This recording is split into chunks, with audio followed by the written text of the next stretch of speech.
Assalamu alaikum everyone. I'm Abdullah Aslam and I sat for my A-levels in the June of 2024 this year.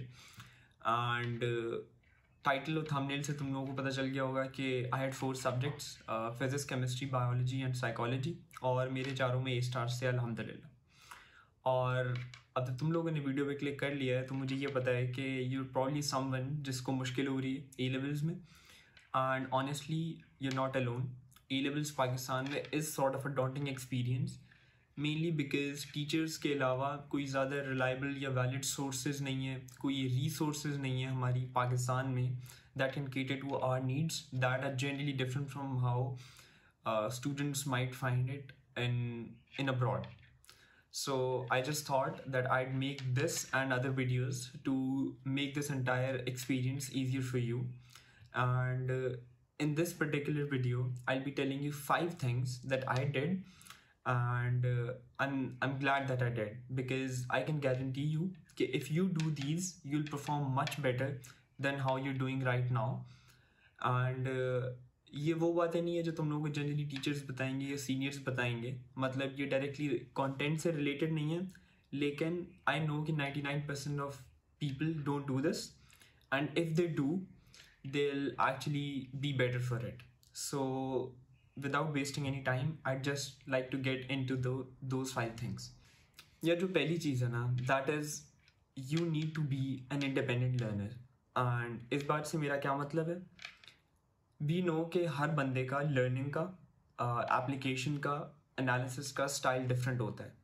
जैसे कि कुछ लोग देख के वीडियोस देख के ज़्यादा अच्छा पढ़ते हैं, कुछ लोग बुक्स से ज़्यादा अच्छा पढ़ते हैं, कुछ लोगों को लेक्चर सुन के बेहतर समझ आता है. इम्पॉर्टेंट ये कि तुम्हें ये पता हो कि तुम्हारे लिए क्या काम करता है और तुम अपनी सारी स्ट्रैटेजी उसके इर्द गिर्द बनाओ. जैसे कि personally for me books work the best.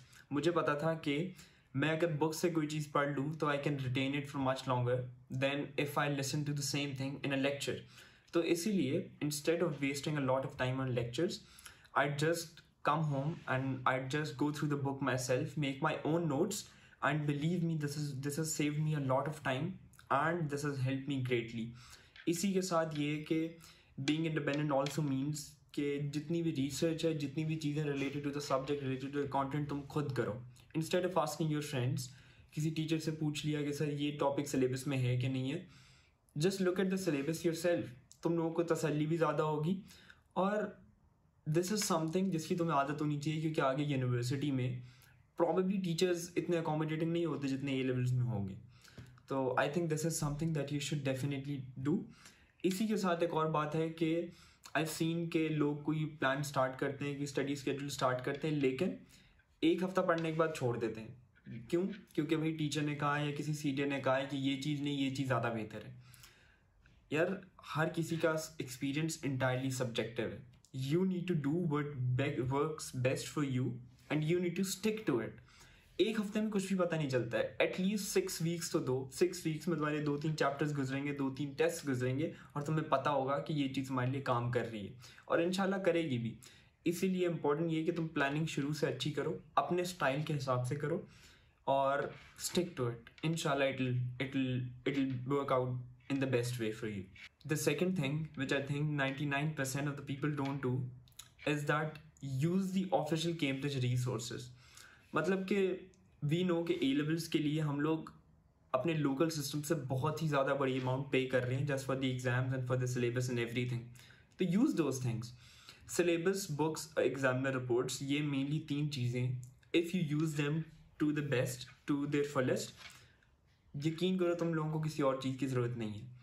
Syllabus में लिटरली हर एक चीज़ पॉइंटेड आउट है, हर एक चीज़ ऑब्जेक्टिव लिखा है, सब कुछ लिखा है कि तुम्हें किस सब्जेक्ट के लिए क्या चीज़, कौन सा टॉपिक कितना पता होना चाहिए, किस चीज़ की अंडरस्टैंडिंग होनी चाहिए, क्या चीज़ याद होनी चाहिए. Just stick to that. Syllabus के हिसाब से प्लानिंग करोगे, उससे बेहतर कुछ नहीं होगा. और इसके बाद बुक्स, ए लेवल की books are probably the best things out there. मैंने अपने दोनों सालों में ए लेवल की बुक्स इस्तेमाल की हैं, and I think this was something that gave me such a big edge over all the other candidates. Because एक तो मुझे ये सुकून होता था कि यार मैंने कोई चीज़ मिस नहीं की हुई, क्योंकि बुक में जनरली 100% एवरीथिंग कवर्ड होती है. एंड सेकेंडली मेरे लिए ए लेवल की बुक्स इतनी ज़्यादा अच्छी काम की because all of it is written as in like a lecture. तुम्हें ऐसा लगेगा पढ़ के कि कोई तुम्हें पढ़ा रहा है. तो I think that works really best. And examiner reports वो थोड़ी बात की बात है, लेकिन do look into those once you are the level के तुम पास पेपर्स कर रहे हो, तुम्हारे अच्छे मार्क्स आ रहे हैं. We'll talk about that in another video. अब the third thing is to use your mistakes in the best way possible. यार यकीन करो, this is probably the best thing that I did, because मैंने इसको A levels में use किया, मैंने MD-CAT में यूज़ किया. इसके अलावा भी इस साल मैंने जितने भी टेस्ट दिए हैं, बहुत सारे दिए हैं टेस्ट, उन सब में इस्तेमाल किए. और बेसिकली करना तुम लोगों ने बहुत सिंपली है. जब भी तुम लोग पास पेपर्स कर रहे हो या तुम लोग टॉपिकल्स कर रहे हो या स्कूल का कोई internal exam and you make a mistake, just take record of that. Let's say तुम लोग कोई MCQ गलत कर देते हो, लेट्स से माइटोकॉन्ड्रिया के ऊपर, मतलब बहुत जनरल है बट ठीक है. If let's say there is an MCQ about mitochondria being the power house of the cell, और तुम लोग उसका गलत आंसर लगा देते हो, यू अंडरलाइन और you record that mistake in your notes, make a separate document, और उसमें तुम लोग उस मिस्टेक के लिए एक स्टेटमेंट बना लो. जैसे कि अगर तुमने ये गलत की है कि mitochondria is a power house of the cell, इसके बजाय तुमने ये लिख दिया है that may be mitochondria is responsible for detoxification, ये तुमने गलती की है, तो सही वाली स्टेटमेंट को अपने एक डॉक्यूमेंट में लिख लो मिस्टेक्स के तौर पे. सही स्टेटमेंट तुम लोग सिंपली लिखोगे mitochondria is a power house of the cell. I know ये बहुत आसान स्टेटमेंट है बट अभी राइट नाउ मेरे दिमाग में यही आई है, लेकिन this works for everything. This works for physics, this works for chemistry, biology, even psychology. You just make दो स्टेटमेंट्स और उनको सेव करके रख लो.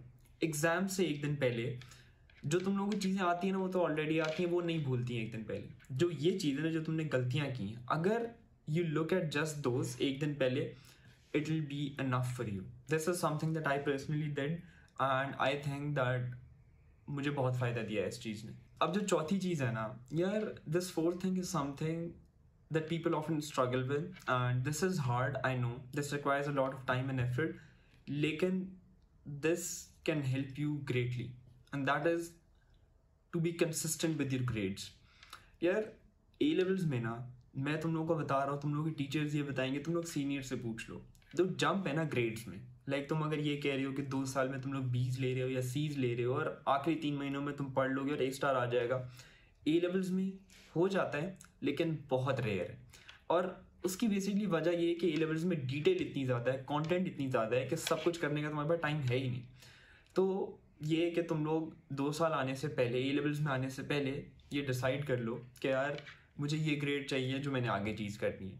जैसे कि मुझे पता था कि मैंने मेडिकल कॉलेज में जाना है, तो मेरे लिए A स्टार से नीचे कुछ भी एक्सेप्टेबल नहीं है, तो I made that plan accordingly.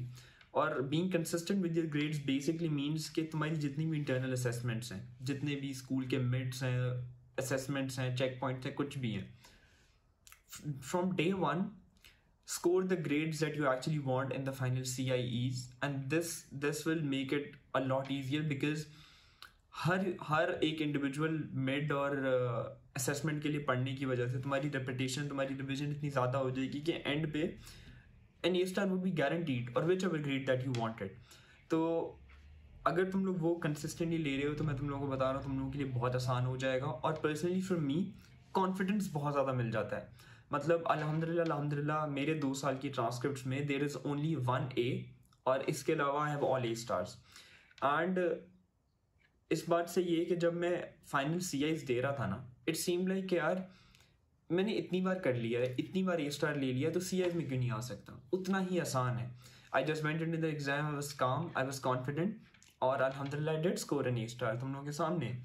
तो दिस इज समथिंग जो तुम लोगों को करना चाहिए. आई नो बहुत ज़्यादा लोग नहीं करते हैं, मे बी 95%, 99% लोग नहीं करते हैं, लेकिन इफ़ यू डू तो you'll automatically be in the top 1%. So this last thing is sort of a bonus. और मैं bonus इसको इसलिए कह रहा हूँ क्योंकि this isn't just related to A levels. This will work for everything in life. और मुझे ये advice एक mentor ने दी थी and honestly I think this is one of the best advice जो मैंने आज तक ज़िंदगी में किसी ने मुझे दी है. And that is to take care of yourself and your health. यार देखो सिंपल सी बात है, अगर तुम अपना 100% अपनी बीइंग में नहीं होगे तो तुम 100% परफॉर्म ही नहीं कर सकते. You need to eat good, eat unprocessed whole foods और drink lots of water, sleep good and just take care of your mental health, your physical health. Have some sort of a physical activity. Gym जाओ, running करो, कोई भी sport तुम्हें पसंद है वो करो, और इसके साथ अच्छे खाने खाओ. Have a good social life, क्योंकि ये सब चीज़ें जो तुम्हारे ए लेवल एक्सपीरियंस को बहुत ज़्यादा फुलफिलिंग और मीनिंगफुल बनाएंगी. अगर मैं तुम लोगों को अपना बताऊं तो अल्हम्दुलिल्लाह आई 4 A स्टार्स. लेकिन अगर ये मेरे 4 A स्टार्स पूरे 2 साल घर में पढ़ने से आए होते तो शायद मुझे इतनी खुशी ना होती जितनी मुझे अब है, क्योंकि I have done everything that I wanted to. I went out with friends, I hung out with friends at least twice a week. I went to the gym 4 to 5 days a week. I ran maybe 3 days a week. Or everything. Basically, I spend time with my family, I eat good, I sleep good, and everything. अगर ये चीज़ें तुम लोग कर रहे हो ना, you will be at your 100%. You'll perform at your 100%. Or you'll actually be able to celebrate at your 100%. तो इस एक्सपीरियंस को इन्जॉयबल बनाने के लिए, आसान बनाने के लिए ना, ये सब चीज़ें करो. और इतना मुश्किल नहीं है honestly. You just have to time block और अपनी मैनेजमेंट अच्छे तरीके से करो. It is not hard at all. तो this is it from my side. और I will be making other videos about A levels and also about the MTCAT and the entire Aga Khan University process. Because alhamdulillah I'll be starting med school at the Aga Khan University in January 2025.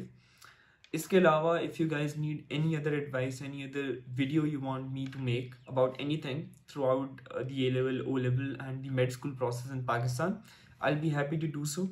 Just drop something in the comments and that's it. Stay tuned for the other videos and Allah Hafiz.